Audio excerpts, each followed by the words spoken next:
السلام علیکم ورحمۃ اللہ وبرکاتہ۔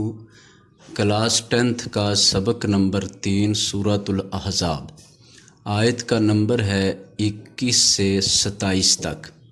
کتاب کا صفحہ نمبر 32 نمبر پیج، اور سورۃ الاحزاب کا 10th کلاس کے لیے تیسرا سبق ہے۔ اعوذ باللہ من الشیطان الرجیم، بسم اللہ الرحمن الرحیم۔ لقد کان، یقیناً ہے، لکم تمہارے لیے، فی رسول اللہ اللہ کے رسول میں، اسوۃ نمونہ یا پیروی، حسنۃ اچھا، بہتر، لمن اس کے لیے جو، کانا ہو، یرجو اللہ امید رکھتا اللہ کی، والیوم الآخرہ اور آخرت کے دن کی، وذکر اللہ اور ذکر کرتا ہو اللہ کا، کثیرا کثرت سے۔ بامحاورہ، تم کو پیغمبر خدا کی پیروی کرنی بہتر ہے، یعنی اس شخص کو جسے خدا سے ملنے اور روز قیامت کے آنے کی امید ہو اور وہ خدا کا کثرت سے ذکر کرتا ہو۔ یہ پہلی آیت مبارکہ ہے۔ اس آیت مبارکہ میں اہم ترین الفاظ میں سے ایک لفظ ہے اسوۃ حسنہ، جس کا معنی ہے بہترین نمونہ، بہترین مثال۔ اسوہ کا معنی مثال، نمونہ، آئیڈیل۔ تو کسی بھی شخص کی کوئی شخص اس وقت نقل کرتا ہے، ریس کرتا ہے، جب وہ اسے پسند کرتا ہے۔ تو اللہ تعالیٰ نے اپنے نبی صلی اللہ علیہ وسلم کو اسوہ قرار دیا، یعنی نمونہ اور مثالی قرار دیا، کہ رسول اللہ صلی اللہ علیہ وسلم سب مومنوں کے لیے ایک مثال ہے۔ اگر کسی شخص نے کوئی نمونہ اپنانا ہو، کسی کو اپنا آئیڈیل بنانا ہو، کسی کو اپنے لیے ایک رہبر، پیشوا اور مثال بنانا ہو، تو اس کے لیے رسول اللہ صلی اللہ علیہ وسلم بہترین مثال ہیں، آئیڈیل شخصیت ہیں، ان کی پیروی اختیار کرنی ہی بہتر ہے۔ پھر مزید وضاحت فرمائی، یعنی یہ اس شخص کے لیے ہے، یعنی نبی صلی اللہ علیہ وسلم کا اسوہ، نبی صلی اللہ علیہ وسلم کی شخصیت آئیڈیل ہونا اس شخص کے لیے ہے جو اللہ سے ملنے کی امید رکھتا ہو، کہ قیامت کے دن مجھے اللہ سے ملنا ہے، آخرت کا دن آنے کی امید ہو کہ قیامت ضرور آئے گی۔ اور جو شخص اللہ کو کثرت سے یاد کرنے والا ہو، کثرت سے ذکر کرنے والا، ایسے بندے کے لیے، اور یقیناً ہر مومن اللہ سے ملنے، آخرت کے دن کے آنے کی اور اللہ کو زیادہ یاد کرنے کی کوشش اور رکھتا ہے، ایمان رکھتا ہے، تو پھر ہر شخص کے لیے، جو بھی کلمہ پڑھنے والا، اس کے لیے آئیڈیل ہستی رسول اللہ صلی اللہ علیہ وسلم کی ہے۔ ولما اور جب، رآ دیکھا، المؤمنون مومنوں نے، الاحزاب لشکروں کو، قالو کہنے لگے، ھذا یہ، ما جو، وعدنا وعدہ کیا تھا ہم سے، اللہ نے، ورسولہ اور اس کے رسول نے، وصدق اللہ ورسولہ اور سچ کہا تھا اللہ نے اور اس کے رسول نے، وما زادہم اور نہ زیادہ کیا ان کا، الا مگر، ایماناً ایمان، و تسلیما اور اطاعت۔ بامحاورہ، اور جب مومنوں نے کافروں کے لشکر کو دیکھا تو کہنے لگے، یہ وہی ہے جس کا خدا اور اس کے پیغمبر نے ہم سے وعدہ کیا تھا، اور خدا اور اس کے پیغمبر نے سچ کہا تھا۔ اور اس سے ان کا ایمان اور اطاعت اور زیادہ ہو گئی۔ اس آیت مبارکہ سے پتہ چلا کہ غزوہ احزاب کے موقع پر کافروں کے اتحادی لشکر بہت بڑا ایک لشکر بن کر جب آ گئے، مومنوں نے دیکھ لیے تو مومن ڈرے نہیں، گھبرائے نہیں، بلکہ کہنے لگے کہ یہ تو وہی وعدہ ہے جو ہم سے اللہ رسول نے کیا تھا، اور یہ وعدہ اللہ اور اس کے رسول کا سچ ثابت ہوا۔ انہوں نے ہم سے سچ ہی کہا تھا، مطلب یہ اللہ اور اس کے رسول نے جو فرمایا تھا کہ ہمارا دین ساری دنیا پر غالب آئے گا، تو آج یہ دنیا کی بڑی بڑی طاقتیں ہمارے پاس جو لڑنے اور مارنے کے لیے آئی ہیں، اصل میں اللہ تعالیٰ ان کو لایا ہے اور ہمارے ذریعے ان کو شکست دے گا اور ان کو ذلیل و رسوا کرے گا، اور پھر دین کا پرچم لہرا جائے گا اور دین کو غلبہ نصیب ہوگا، دین والے قوت اور طاقت والے ہو جائیں گے۔ اہل ایمان یہ سوچ کر کہہ رہے تھے کہ اللہ اور اس کے رسول نے ہم سے جو وعدہ کیا تھا بالکل اسی کے مطابق ہوا، اللہ اور اس کے رسول نے سچ کہا۔ اور ان لشکروں کو دیکھ کر مومنوں کا ایمان اور زیادہ بڑھ گیا اور ان کی اطاعت و فرما برداری بھی اور زیادہ بڑھ گئی۔ من المؤمنین رجال،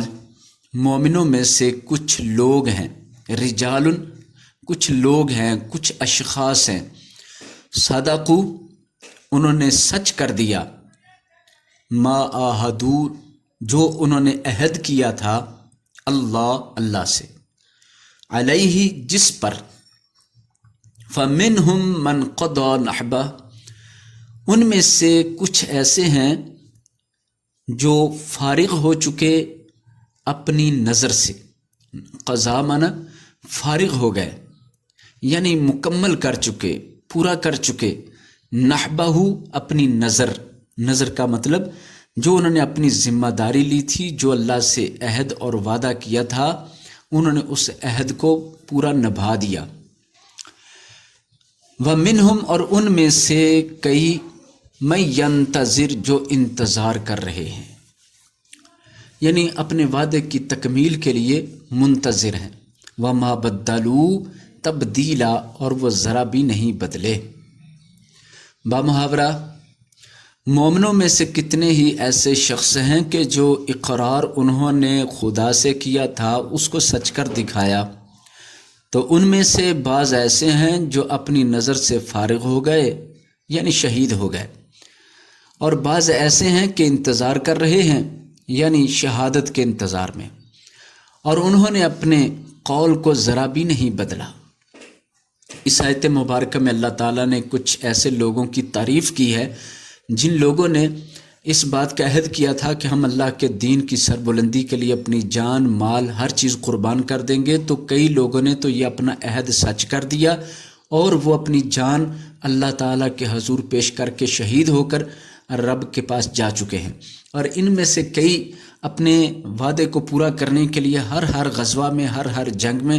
بڑھ چڑھ کر حصہ لے رہے اور انتظار کر رہے ہیں کہ کب اللہ تعالیٰ انہیں بھی درجہ شہادت اور شہادت والی موت عطا فرما دے اور وہ بھی اپنے عہد کو مکمل کر کے اللہ کے پاس حاضر ہو جائے، اور وہ ذرا نہیں بدلے اپنی بات سے، اپنے عہد سے اور اپنے اس عمل سے، نہ ڈرے نہ گھبرائے نہ بدلے ہیں، بلکہ وہ تو اس انتظار میں ہیں کہ ان کا وعدہ جلدی مکمل ہو جائے۔ لِيَجْزِيَ اللَّهُ الصَّادِقِينَ بِصِدْقِهِمْ تاکہ بدلہ دے اللہ الصادقین سچوں کو، بصدقہم ان کی سچائی کا، وَيُعَذِّبَ اور عذاب دے المنافقین منافقوں کو، ان شاء اگر چاہے، او یتوب علیہم یا توبہ قبول کر لے ان پر، ان اللہ بے شک اللہ کانا ہے غفور الرحیم بخشنے والا مہربان۔ بامحاورہ تاکہ خدا سچوں کو ان کی سچائی کا بدلہ دے اور منافقوں کو چاہے تو عذاب دے یا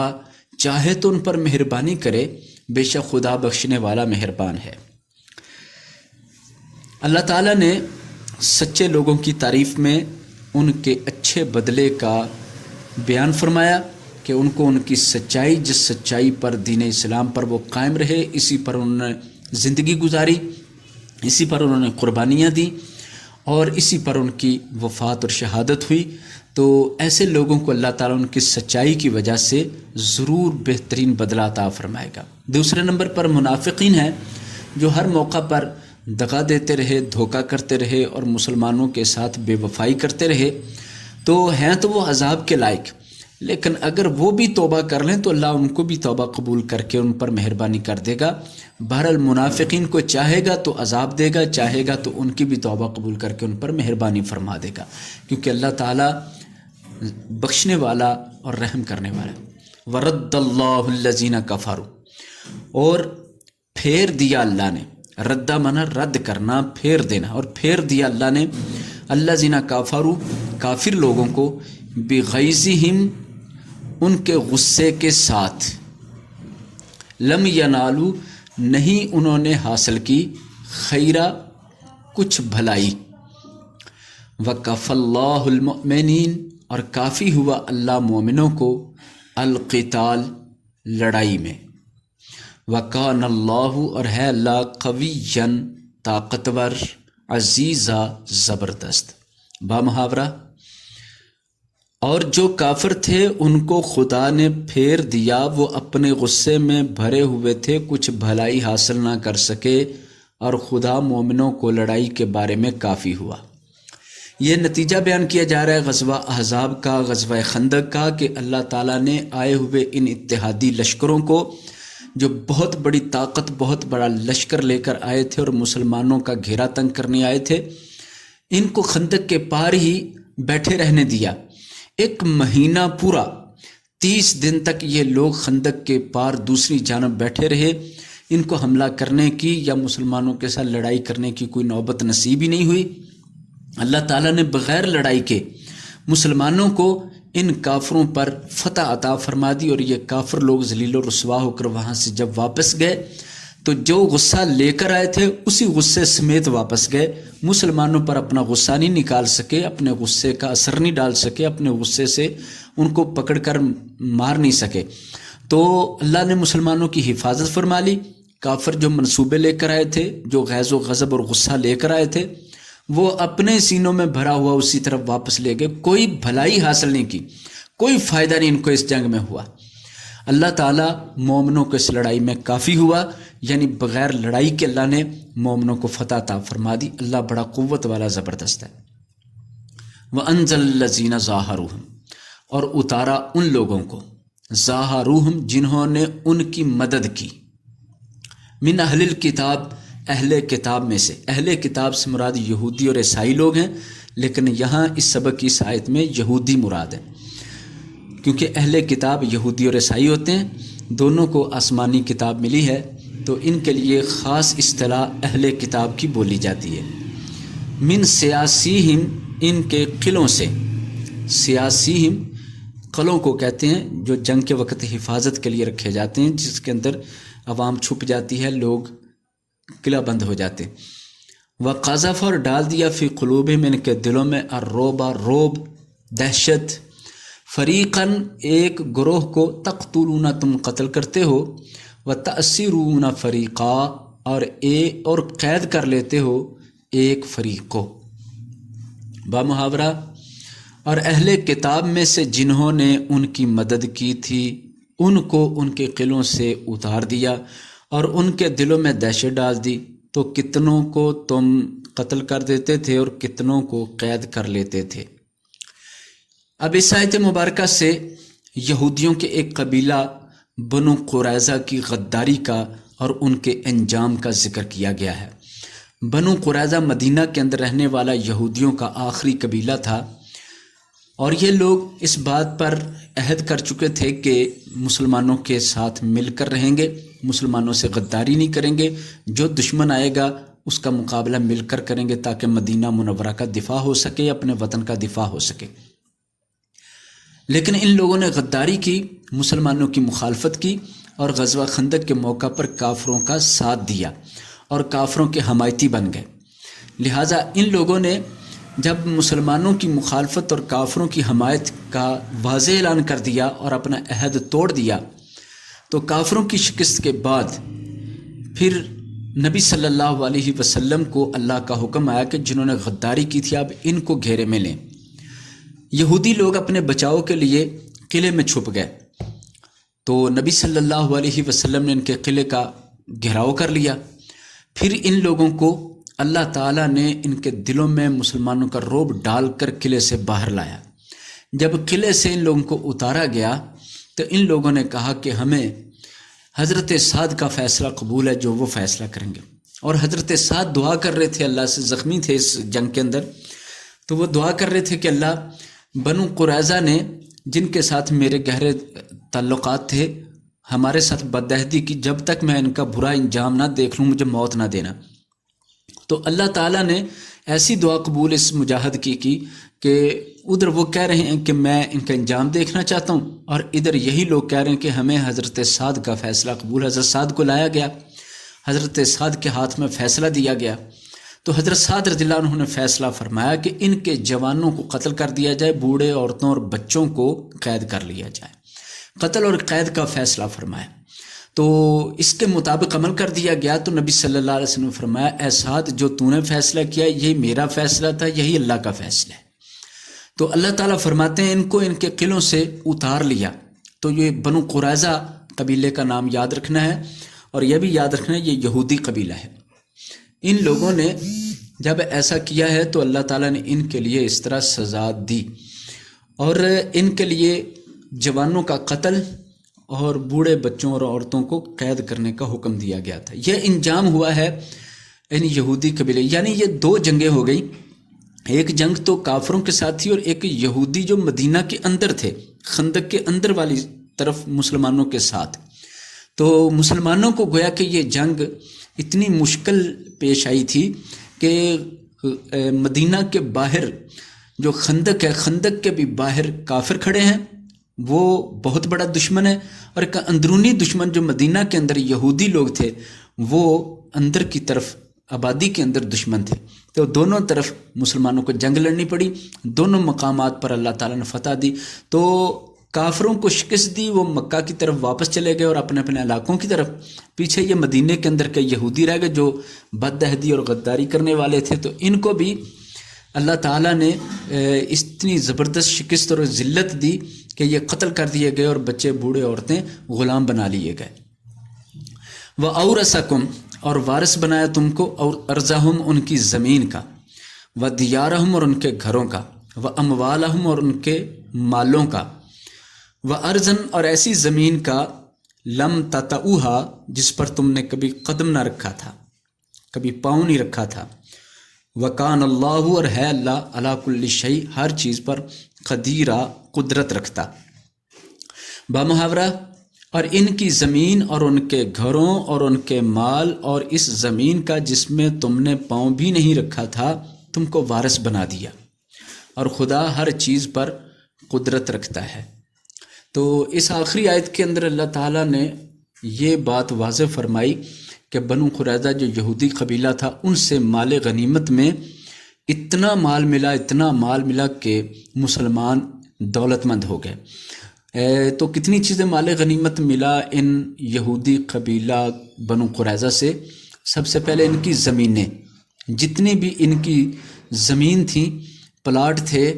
اور زرعی زمینیں وغیرہ تھیں، وہ سب کی سب مسلمانوں کو مل گئیں۔ پھر ان کے گھر، ان کی کوٹھیاں، ان کے گھر، سب پوری آبادی ان کی۔ پھر ان کے پاس جو سونا چاندی گھر میں مال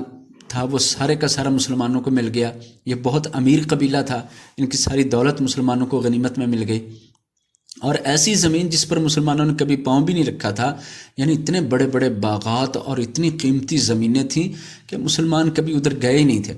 تو یہ سب کچھ مسلمانوں کو اللہ تعالیٰ نے عطا کر دیا۔ صرف اس غزوہ کے اندر اس فتح کے ساتھ کافروں کو بھی شکست ہو گئی، بنو قریظہ کے یہودیوں کو بھی عبرتناک سزا ہو گئی، اور ان کا سارا مال، گھر بار، زمینیں اور دولت سب کا سب مسلمانوں کا مال غنیمت ہو گیا۔ اللہ تعالیٰ ہر چیز پر قادر ہے۔ یہاں تک یہ تیسرا سبق تھا۔ اب اس کے بعد آگے ہے الکلمات و تراکیب، الفاظ مانی ہیں 6 5 11 الفاظ کے یہ معنی ہیں. ان کو بالکل اسی طرح یاد کرنا ہے جس طرح تمرین کے اندر سبق کے مشکل الفاظ کو لے کر ان کے معنی کو دیا گیا ہے. الفاظ معنی بھی حرف بحرف یاد کرنے ہیں، اور اسی طرح یہ سبق کے اندر بھی جو آیات ہیں ان کو بھی حرف بحرف تیار کرنا ہے. یہ قرآن پاک کی آیات کا معاملہ ہے، اللہ تعالیٰ کی باتوں کا معاملہ ہے. ان کے اندر اپنی طرف سے الفاظ کم کرنا یا بڑھانا گناہ گار کر سکتا ہے، لہٰذا اس کے اندر احتیاط لازم ہے. تو ٹیکسٹ بک کے مطابق اس کو یاد کرنا چاہیے. لفظی ترجمہ بتا دیا ہے، با محاورہ ترجمہ بک سے، اور تمرین کا ترجمہ بھی بک سے ہی یاد کیا جائے. اس کے بعد التمارین 3 آیات کا مفہوم پوچھا گیا. یہ ہم نے تفصیل کے ساتھ سبق کے اندر سارے مفہوم بیان کر دیے ہیں، لہٰذا جو سبق میں ان آیاتوں کو بیان کیا گیا ہے اس کے مطابق ان کو دوبارہ سن لیا جائے اور ان کا مفہوم سمجھ لیا جائے، ان کا ترجمہ بھی